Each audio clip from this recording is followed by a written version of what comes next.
చంద్రబాబు కళ్ళల్లో ఆనందం చూడాలని ఎంతగానో ఆరాటపడుతున్నారు రామోజీ. వైఎస్ జగన్ ప్రభుత్వ పాలన సవ్యంగా సాగిపోతున్నా ఆయనకు నిద్ర పట్టం లేదు. పథకాలు సమగ్రంగా అమలవుతున్నా ఈనాడుకు నచ్చడం లేదు. ప్రభుత్వానికి ప్రజాభిమానం పెరిగిపోతూ ఉండడాన్ని కూడా సహించలేకపోతున్నారు రామోజీ. ఏం చేయాలో పాలుపోక అడ్డగోలు రాతలతో రెచ్చిపోతున్నారు. తప్పుడు కథనాలతో జనాన్ని తప్పుదారి పట్టిస్తున్నారు. దాంట్లో భాగంగానే రాష్ట్రంలో ప్రాజెక్టులు పరుగులు పెడుతుంటే లేనిపోని ఆరోపణలతో వార్తని వండివార్చేశారు రామోజీ. రాష్ట్రంలో సాగునీటి ప్రాజెక్టులను ప్రణాళికాబద్ధంగా పూర్తి చేస్తూ రాష్ట్రాన్ని సస్యశ్యామలం చేస్తున్నారు ముఖ్యమంత్రి వైఎస్ జగన్. కానీ రామోజీరావు మాత్రం దీన్ని తట్టుకోలేకపోతున్నారు. రైతుల్లో ముఖ్యమంత్రికి మద్దతు రోజురోజుకు పెరుగుతుండడాన్ని చూసి ఓర్వలేకపోతున్నారు. ఇదంతా చంద్రబాబు రాజకీయ ఉనికినే ప్రశ్నార్థకం చేస్తుండడంతో ఆందోళన చెందుతోంది పచ్చ batch.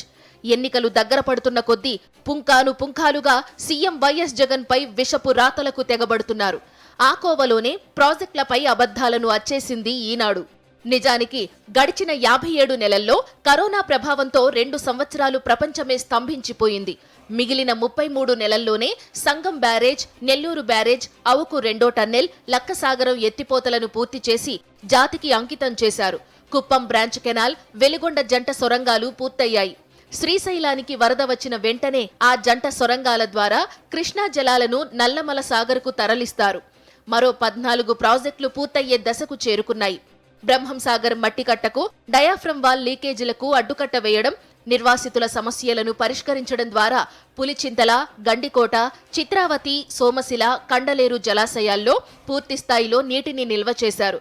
Telugu Ganga link canal, ప్రధాన కాలువకు లైనింగ్ చేయడం ద్వారా సకాలంలోనే వెలుగోడు, బ్రహ్మంసాగర్ రిజర్వాయర్లను నింపుతున్నారు. ఏటా 1 కోటి ఎకరాల ఆయకట్టుకు నీరందించారు. ఇక చంద్రబాబు అవినీతి వల్ల విధ్వంసానికి గురైన పోలవరం ప్రాజెక్టు పనులను గాడిలో పెడుతున్నారు సీఎం వైఎస్ జగన్. ప్రణాళికాయుతంగా ఆ జాతీయ ప్రాజెక్టును పూర్తి చేస్తున్నారు.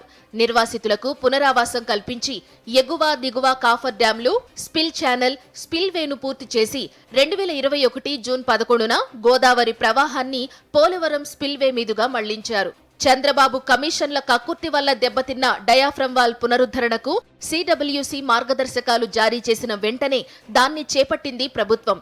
ప్రధాన డ్యాంను పూర్తి చేయడం ద్వారా పోలవరం ఫలాలను రైతులకు అందించడానికి వడివడిగా అడుగులు వేస్తున్నారు.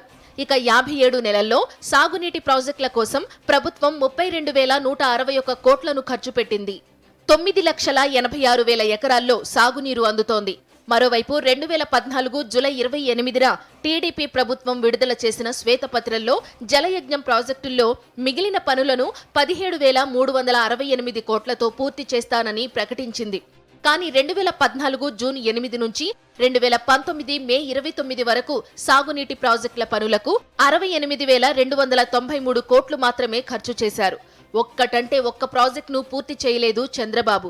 జీవో 22, జీవో 63లను అడ్డుపెట్టుకుని చంద్రబాబు వ్యయాన్ని అడ్డగోలుగా పెంచేసి ఆస్థాన కాంట్రాక్టర్లకు పనులు కట్టబెట్టి భారీ ఎత్తున దోచుకున్నారు. చంద్రబాబు కమిషన్ల కక్కుర్తికి పోలవరం పనులే తార్కాణం.